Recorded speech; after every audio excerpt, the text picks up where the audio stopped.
Hello, and welcome to the Argyle Financial Controller Leadership Forum. My name is Nick with Argyle, and it's great to have everyone joining us today. A couple of notes before I turn things over to our panel moderator. First, a quick reminder to stop by our sponsors' virtual booths at any time during today's event and for the following week. Our partners are committed to providing you with valuable content and a great overall experience. At any time during today's event, you can visit their virtual booths from the main agenda page, which include complimentary materials, information, and meet and greet opportunities. For those seeking CPE credit today, you must answer at least 3 polling questions and remain on the session for its duration. Polls can be found under the Polls tab on the right-hand side of your console next to Chat. Afterwards, if you are eligible to receive credit, you will receive an email with a link to your certificate. If you have any questions on credits, please email cpe@argyleforum.com. To ask questions throughout the session, simply type into the Q&A chat, and we will address your questions at the end of the session. Now, without further delay, I would like to introduce our moderator, Philip Peck, Vice President, Advisory Services and Finance Transformation Practice, Peloton Consulting Group. We're really excited to have Philip and our panelists for a panel discussion titled Digital Transformation 101, Increasing Operational Efficiency. Welcome, Philip. Over to you. Thanks, Nick. Greetings, everyone. I am extremely excited to be moderating this session as I believe fundamentally this topic is highly relevant for the financial controlling, finance, and FP&A community. And we really have 2 outstanding finance leaders here today who are going to share their insights and wisdom through the panel discussion. Before we dive in, I'd like to share a little bit about my background. As Nick said, I'm currently the Vice President of Advisory Services and Finance Transformation for Peloton Consulting Group. Our company helps organizations drive digital transformation across their enterprise. We provide advisory, consulting, and managed services capabilities across enterprise performance management, enterprise resource management, supply chain management, human capital management, customer experience, analytics, and data management around cloud services. Personally, I've spent my entire career, 35 plus years, broadly speaking, in FP&A, finance, and the controllership domain areas, working in various corporate roles and more recently in management consulting roles, where I look to help organizations explore the art of the possible and adopt leading edge practices across FP&A, finance, and controllership functions. I'd now like to have the opportunity to have each of the session panelists introduce themselves. Madhuri, you first, and then Rahul. Oh, you might be on mute. Thank you. Thanks, Philip, for that opportunity to introduce myself. And I'm very glad to be here, again, sharing my thoughts around automation in the finance realm. About me, I have about 20 years experience in the intersection of technology and finance, although I've also served marketing and supply chain business units in Fortune 50 companies such as General Motors, Siemens, and Medtronic. I have assumed GPO, which means Global Process Owner roles in GBS organization, which is Global Business Services. That's sort of a new construct. A lot of companies are kind of standing up to speed up the digitization and digitalization efforts. As I'm seeking my next leadership role, I'm also offering my consulting services to organizations who are trying to digitize or digitalize through my LLC, International Sourcing Solutions. I'm glad to be here and to offer any insights to help in your journey. Thank you so much. Rahul, please go ahead. Hello, everyone. Great to be here on this panel. This topic of digital transformation and increasing operational efficiency is very close to my heart. I have worked for 30 plus years in the area of technology, and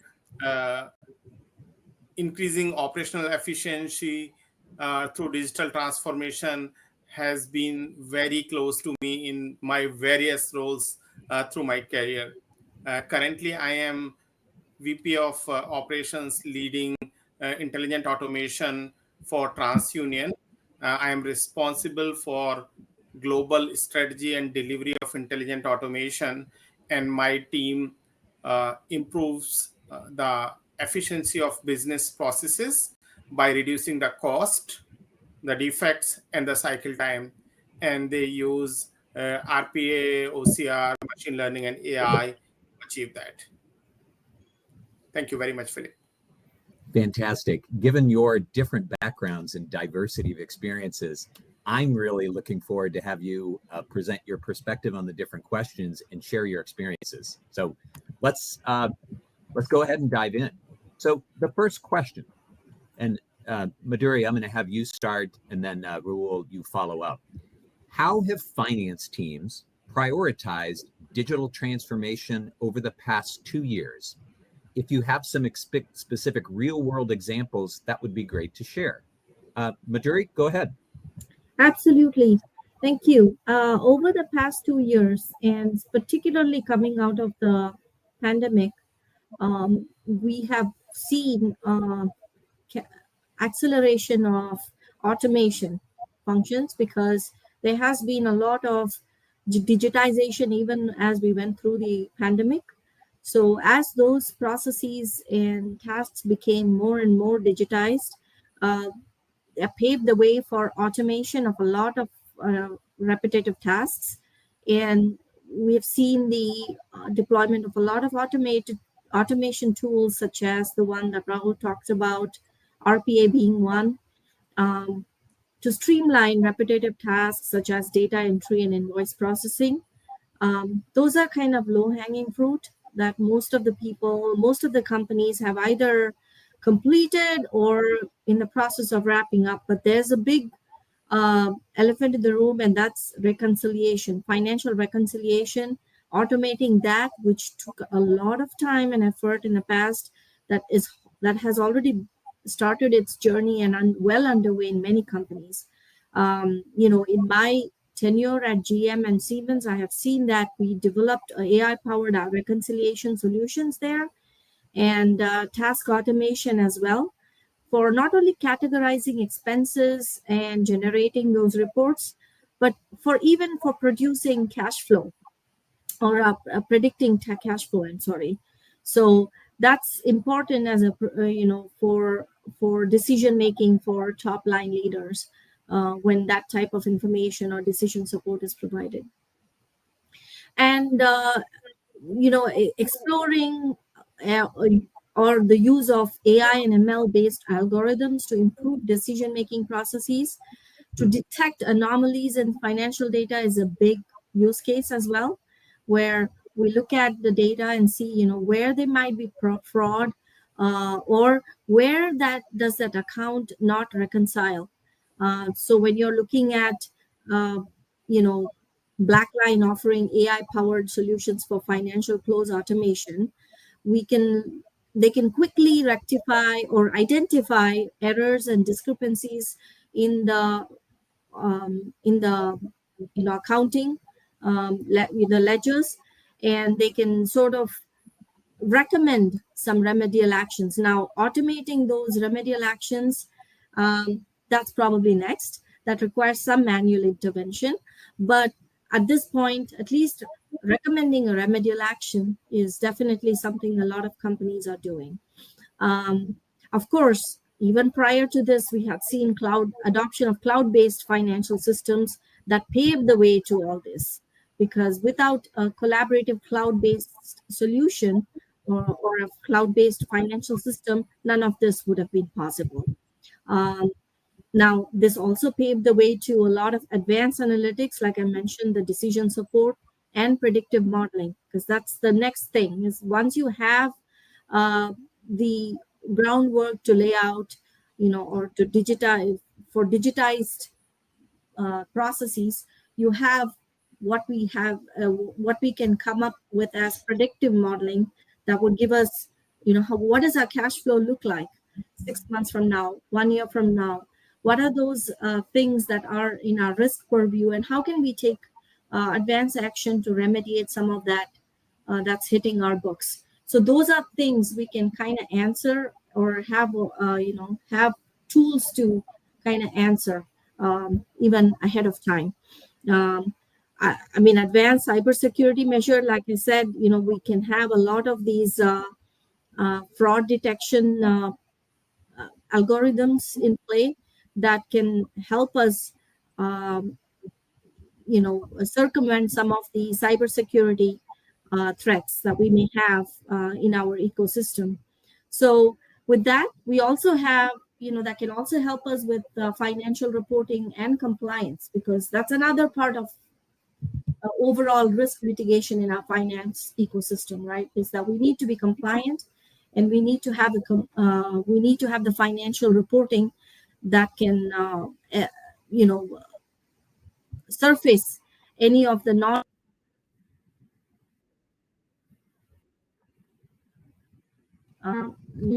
business units or activities we may have in our ecosystem. So that's another thing that a lot of the digital transformation efforts have helped uncover.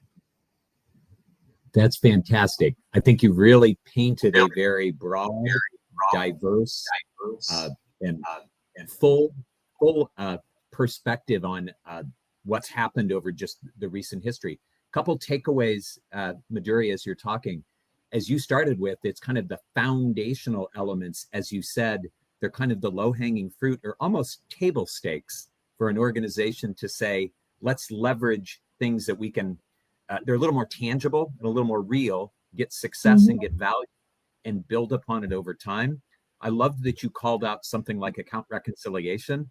With many of the clients we work with, and you can pick on different industries, but pick on someone like a retailer, pick on someone like a grocery chain. You have from POS systems and the banks and all these different things where you have a burning platform and a huge need to do all that kind of reconciling activities. It's not exactly sexy, if you will, but it's fundamental to what you need to do as an organization. You also highlighted some of the things that, whether it be fraud detection or anomalies, or leveraging AI to do forward-looking, planning, budgeting, and forecasting and things. You really painted a broad picture, so I love the start. Let's turn for you, Rahul. How about give us your perspective? Sure, Philip. So the question was that how has the prioritization of this transformation processes have changed in the last 2 years? So there is an old saying that the more things change, the more they stay the same. So over the last 2 years, there are few changes which have happened in the environment, which have acted as a stimulus or catalyst for the things. So one of those stimulants have been the evolution of the technology. So the new capabilities are now available, which can make certain things possible to be done via automations, via AI. So that is a new capability which has emerged. Second consideration which has come up in the last few years is the organization's approach towards workforce. So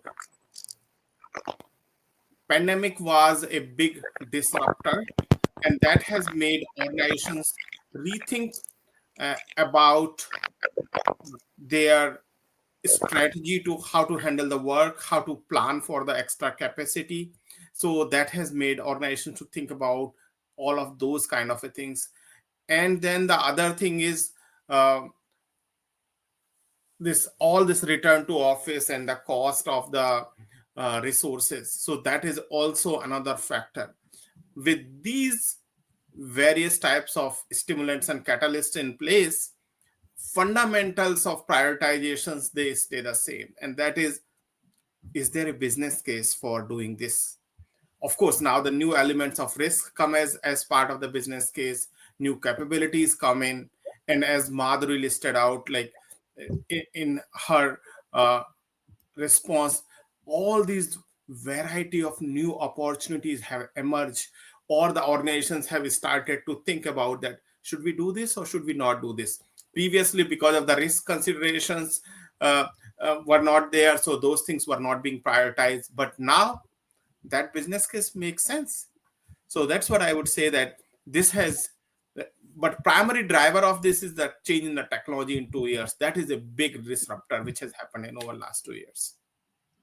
I appreciate how you started your answer with the more things change, the more they stay the same.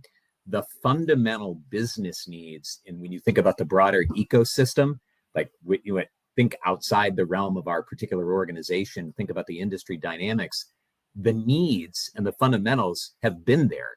It's, to your point, whether it's the disruptor and the catalyst or the acceleration of the availability of these capabilities, almost following like an S curve, or in some sense, you were somewhat speaking to the democratization of some of these things that may have been somewhat locked away and harder to apply in practice. It's now much more at our fingertips. So I think you're really speaking to the process of prioritization really didn't change. You still need a business case, you need a use case, you need to convince the organization to invest in the resources, time, and money. But now it's just, in some sense, easier to accelerate that journey. So related question, and I'll stick with you, Rahul, because both of you have spoken to it, but maybe we'll drill into it just a little bit more.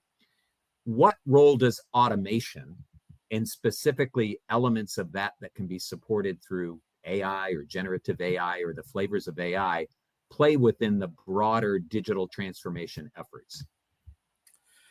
So automation is going to play a huge role in terms of digital transformation. And truly speaking, it is going to separate the organizations which have a lead over their competition versus those who are behind their competition. Automation helps in lowering cost of the business processes. Automation helps in improving customer satisfaction. Automation helps in improving your product mix. And with the AI unleashing new capabilities, and I understand that a lot of organizations are still skeptical either that whether AI is going to meet their needs, or they are still deciding about the governance and the risk aspects of the technology. But these massive technology capabilities which are now available, they are going to play a big role in transformation for 5 years from now. It is imperative for any organization, in order to remain competitive, to adopt the technology and to automate their manual and repetitive tasks, so that the people can be freed from the mundane kind of things, and they could work on more innovative things which help in discovering new markets, new products, and delighting their customers.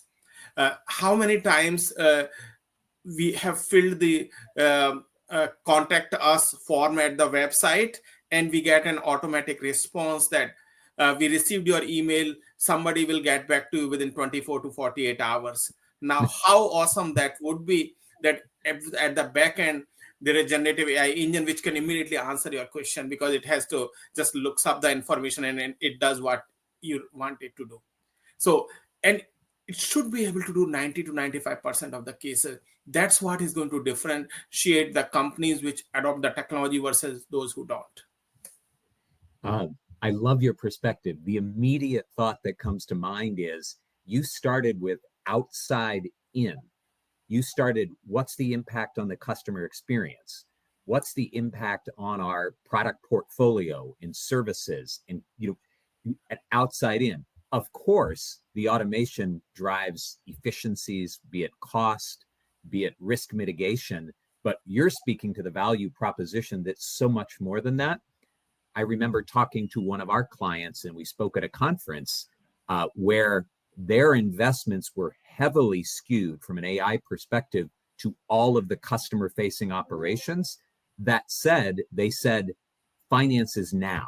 we need to take all of those experiences and how do we parlay what we've learned and what we do to address the world of finance and finance capabilities and everything, bringing to bear the AI and the automation. Madhuri, how about your perspective on this?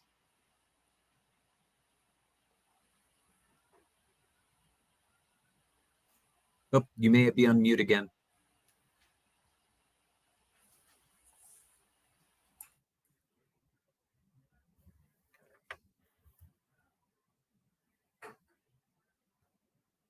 Bear with us, like in any situation, minor technical difficulties.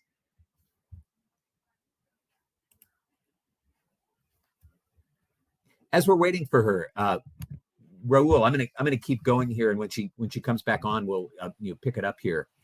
A bigger picture question, and I know this has come to me at times, and it comes to our organization because we help organizations drive digital transformation. It's a real fundamental question. What does digital transformation actually look like?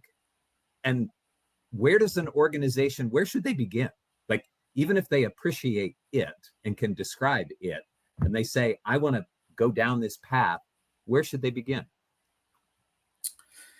I think an organization needs to look at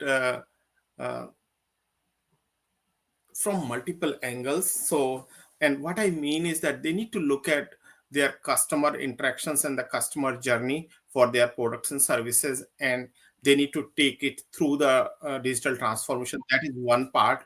And then there is totally another part related to their internal operations. So there are a lot of things which happen between the what customer request is received and the what it is given back to the customer in terms of a product and service. A lot of back-end operations happen. So in terms of transforming your internal operations to seamlessly deliver that experience in a time-bound manner at a lower cost. So that is the other part of that. And then the other part is related to your sales and marketing efforts. So that part also needs to be transformed in a digital way. So those are the three key parts, I would say, in terms which need to happen. Is it just a quick follow-up question? Is it fair to say digital transformation, while there's a relative consistency of a definition, it's likely to look somewhat different organization to organization to organization? Would you agree with that? Oh, absolutely. Like the organizations differ in their products and services, their approach towards human resources, their approach towards sales and marketing, their different competitive advantages, their different locations. Yes, it's going to be very, very different from organization to organizations. However, there are some common elements which will stay same. For example, if you have a app or a chatbot or a website front facing, customer facing, you need to have some common elements in terms of delivering great experience to your customers. So those are some common elements, but at the backside, it's going to be totally very, very different. And that makes sense. I think that distinction is helpful as we represent, say, a finance community or an accounting community or whatever, but the broader ecosystem for an organization, the value chain of the organization is so essential. That's the secret sauce as to drive business performance. In essence, how we make money, if you will. Madhuri, I'll ask you the same question to ask Raul. What does successful digital transformation look like, and where would you recommend an organization begin?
be a very early on use case, right? So what I mean by that is you may not see the fruits of that next month or in 6 months or in a year, but they are a learning journey. So you might see the fruits of that in a year or two, or you may have to do that just to remain competitive. Otherwise, you can't keep up. So I think a lot of that needs to also that spirit of experimentation needs to be there as well in the culture. Um, and the other thing is we need to also have the a sense of emerging technology with that experimentation on how do we and a sense of what is right for us to make and what is right for us to buy. So make versus buy, have those discussions all the time, because with this constantly changing landscape, I don't think it is agile. It will be agile for a company to just make everything, right? They may be better off buying some of those things. So just have that dialogues and discussions and those kind of, I think, analysis.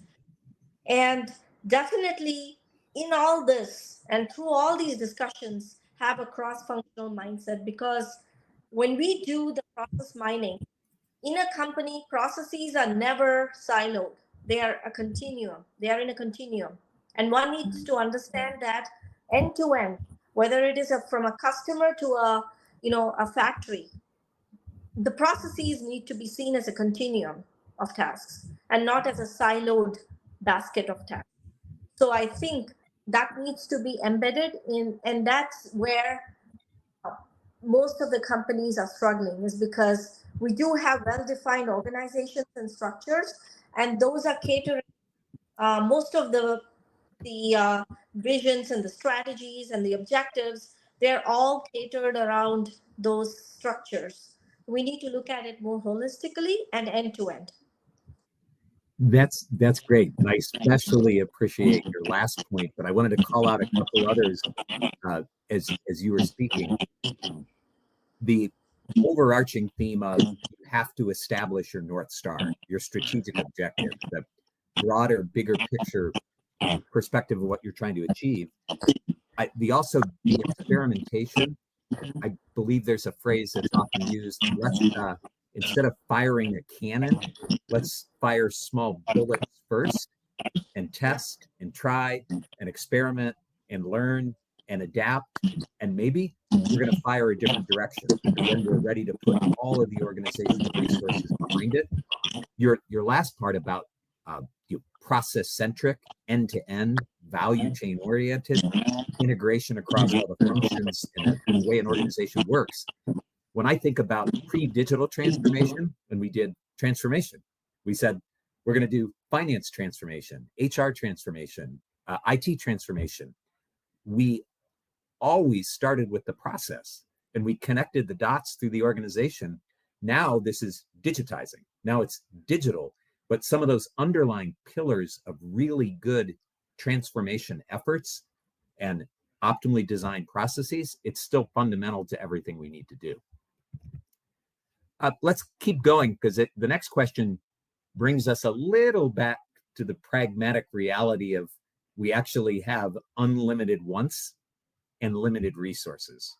So at the end of the day, someone's going to have to say, I approve, we authorize the spend, and cash goes out the door, or figuratively, cash goes out the door. Rahul, I'll start with you here. How do you address any budgetary constraints while implementing new tools or technologies? So I always look at ROI for the organization, that Sure. whenever we are trying to incorporate new tool or technology, that what are the possible benefits to the organization from this. There are some rare cases where technology is still in a very early stages and it's like trial, so doing a POC, and in those cases there will not be ROI. But in general, for all the established technologies, that is our primary criteria for consideration. And once we are able to demonstrate and share the ROI with the person who controls the purse, they generally agree to the spending. And that's good. I'm picking on ROI for a moment. I imagine, because I'll put myself in the shoes of having been a business controller and run FP&A functions and having to justify things. I'm sure with an ROI and the framework of an ROI, you're going to need to have some truly quantitative benefits. You can measure, they're real, they're tangible, but at the same time, I'm guessing it's likely that you need to capture the qualitative, the somewhat more intangible, and whether that's whatever those things are. Is that how you think about ROI?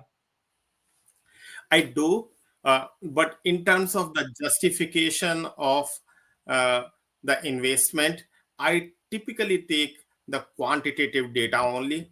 Qualitative data is hard to justify, and you can argue the value of the qualitative data. Uh, Organizations do it all the time. For example, the brand image included in terms of in the value of a company, but that's Yes. always a qualitative kind of a figure. So look at like if you are trying to implement something, look at what's the net reduction in the effort. So that's a hard data which you can calculate. What is the reduction in the defects basically? So Yes. that's a quantitative data. How much you are going to reduce the cycle time, and then how this is going to impact. This goes slightly in the quantitative and qualitative, but those are the three figures which can give you a broad idea about, like, is this going to be really a beneficial initiative for the organization or not. Now there are a lot of other qualitative factors which if you put them, they make it much better. But if these three things can justify an investment, you are golden. No, that's great. And I appreciate the focus and the specificity of those kinds of metrics and KPIs and measures.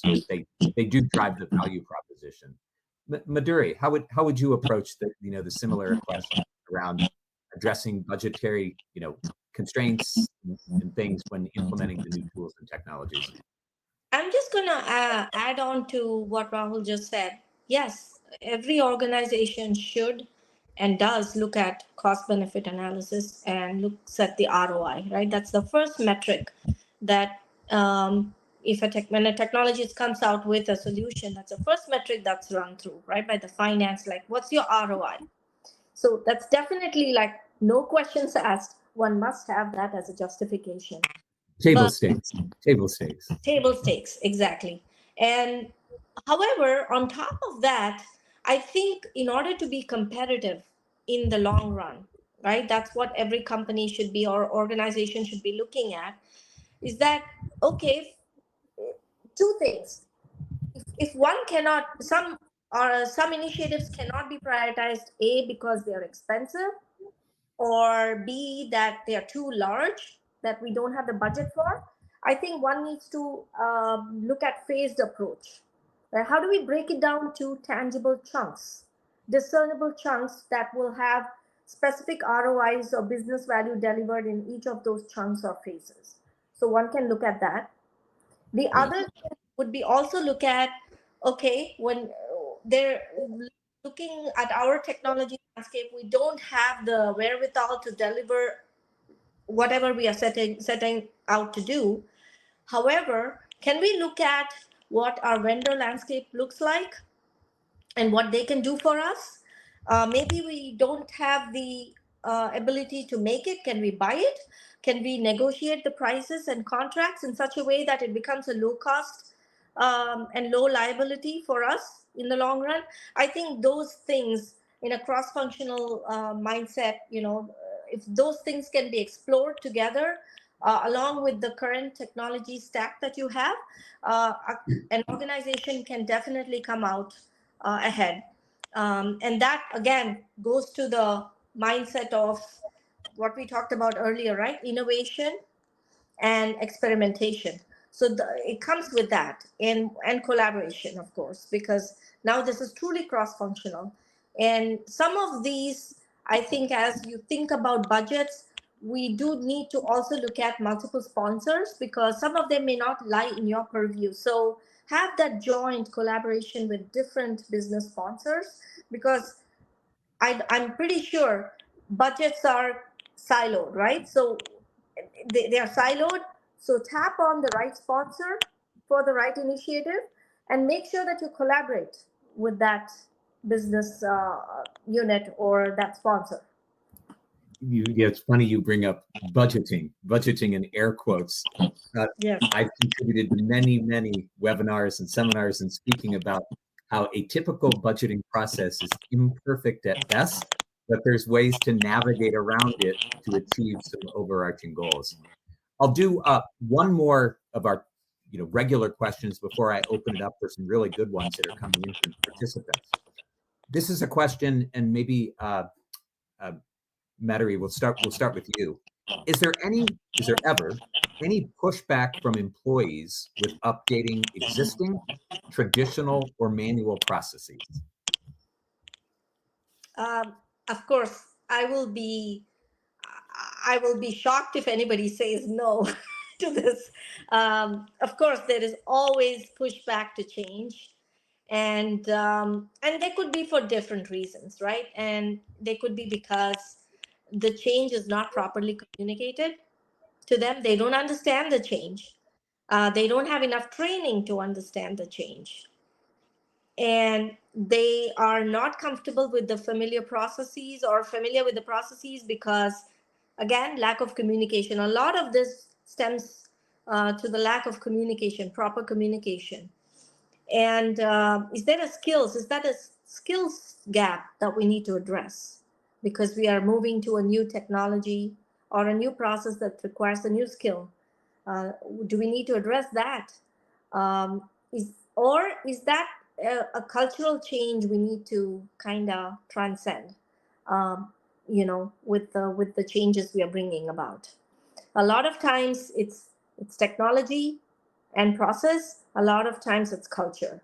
And I think one needs to understand the underlying reason for that hesitancy to change, and talk to the people with that underlying reason in mind, because I think just coming with a tone from the top saying we have to change or else does not sit right with a lot of people. I think if we communicate it in a way that they hear why the change is happening and what they need to do, a lot of these changes go by, a lot better.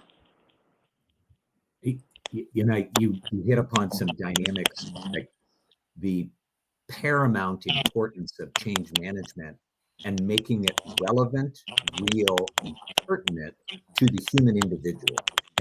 It's at the end of the day, we're people. We have emotions, we have perspectives, we have whatever.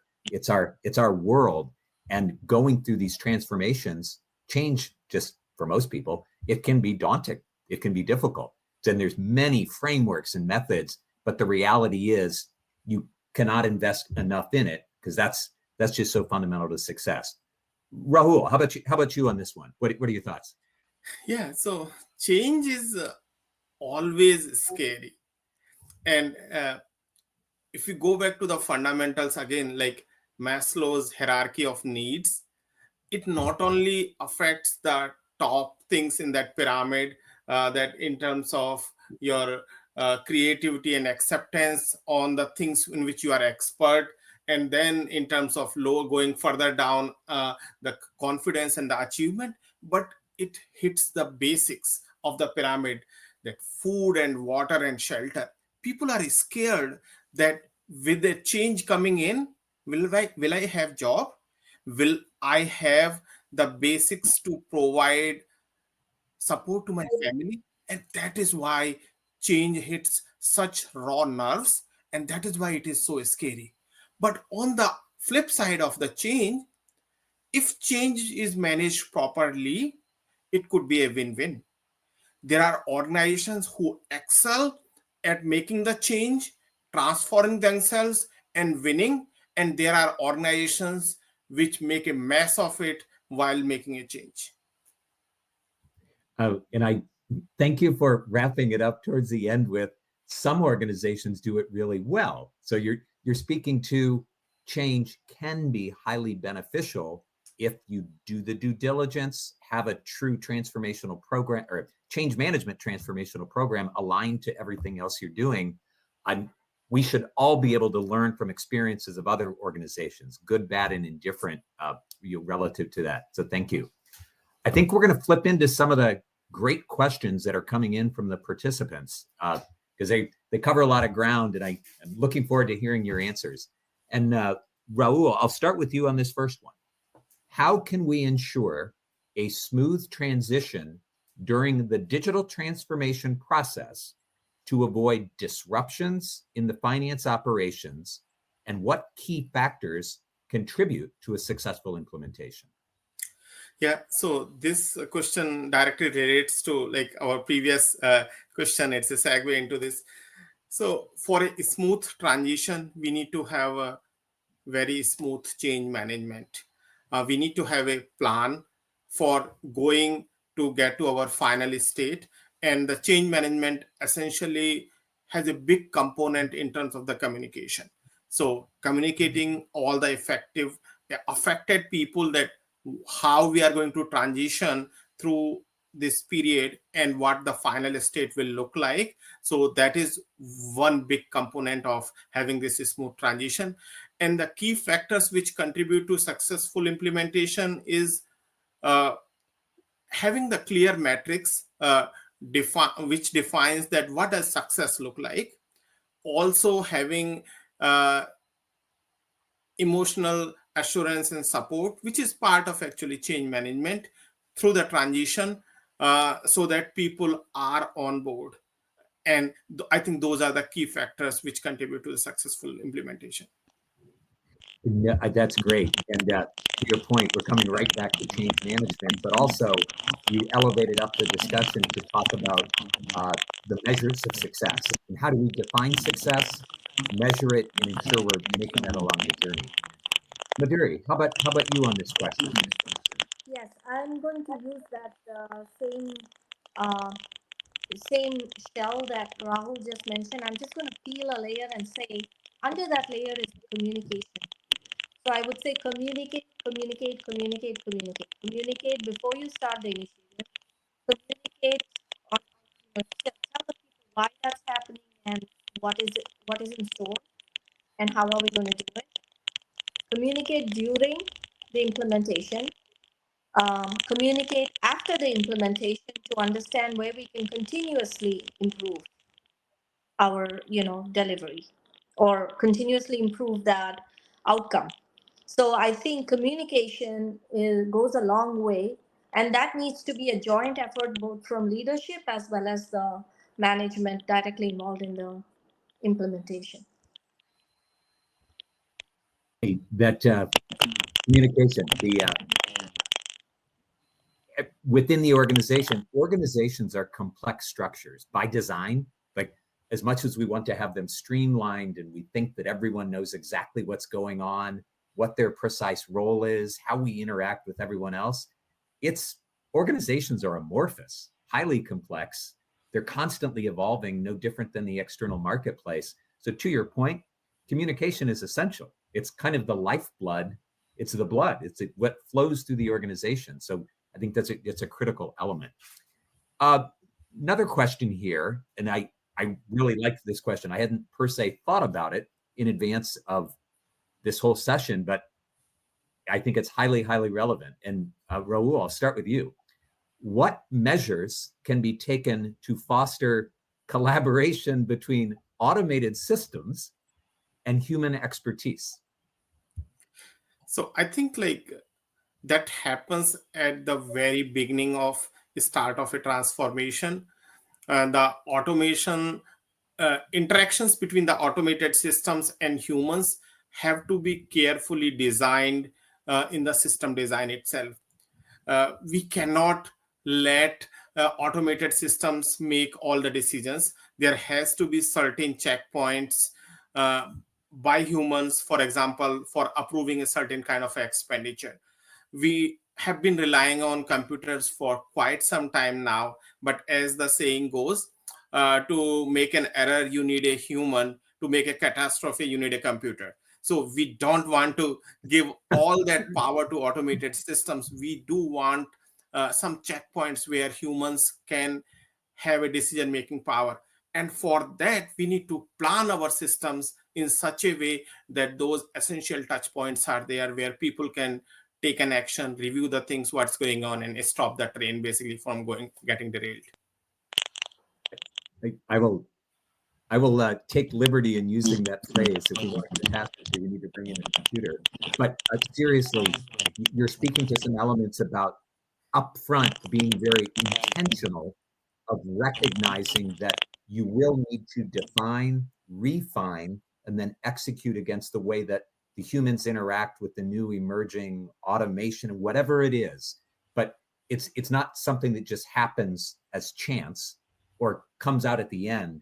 You have to be very, very intentional up front and probably align it with your change management and align it with your overarching, success factors and so forth. Madhuri, how would you answer that same question? I completely agree with Rahul on this, right? So machines are capable of a lot of things, but design those machines, it is our understanding of what needs to be done that gets designed in the machine. So, but we don't understand where the guardrails sometimes lie, right? Case in point, Gemini. I'm not going to go further in that, but what happened to Gemini, right? So computers and AI is capable of doing a lot of things, but we need to understand where the guardrails lie. And I think there's a particularly good methodology of software development that works in these cases. It's called TDD, test-driven development, where you understand, what are the failure modes of this outcome or this particular implementation, and then figure out whether humans need to kind of add on to the outcome of this particular implementation or delivery, because maybe your outcome is not completely machine driven. There is a machine plus a human element, and one needs to understand which modes require human intervention and which modes are completely autonomously machine driven. And once we understand that, well, we can say, where humans can come in, because we cannot just leave everything to machines and assume that there is going to be efficiency in it, because we may run ourselves, havoc by doing that. So carefully designing the systems, understanding the limitations of what the software can do, and where humans can add value. No, that's great. I sense, based on all of the discussions in the broader industry ecosystem, from webinars, from panelists, from blogs, from articles, and even today, this world of digital transformation, AI-infused digital transformation, we're still in at an accelerating pace evolution. Like this, the dynamics like you're speaking to, Madhuri, this is not something we suddenly say we have the perfect answer. This is going to be a constantly evolving area where all of us have to have the foundational principles in place that both of you have been speaking to, but experiment, like work with it in our organization, understand the cultural impacts, all those things. So I think with that, we're up on the hour here. First and foremost, want to thank both of you for your insights, experiences, and wisdom. I know I've taken a lot of gems, takeaways, and key learnings that I'll be using in my role with clients, and I'm sure all the participants will as well. Thanks to all the participants who joined the session. Want you all to have a fantastic day. Nick, I'll hand it back to you. Great, and thank you all for such an insightful panel discussion. I also want to thank everyone else for joining us today. This session, along with all of today's content, will be available on demand following the event. For those of you who earned points throughout today's event, an Argyle team member will be following up with the winners in the next couple of weeks. This officially concludes the Argyle Financial Controller Leadership Forum. Thank you again for joining us today and engaging in our content. We look forward to seeing you at our next Argyle Digital Finance event soon, which will be our finance webinar, Courageous Growth, 6 Strategies for Continuous Growth Outperformance, on March 27th, 2024. Have a great rest of your day.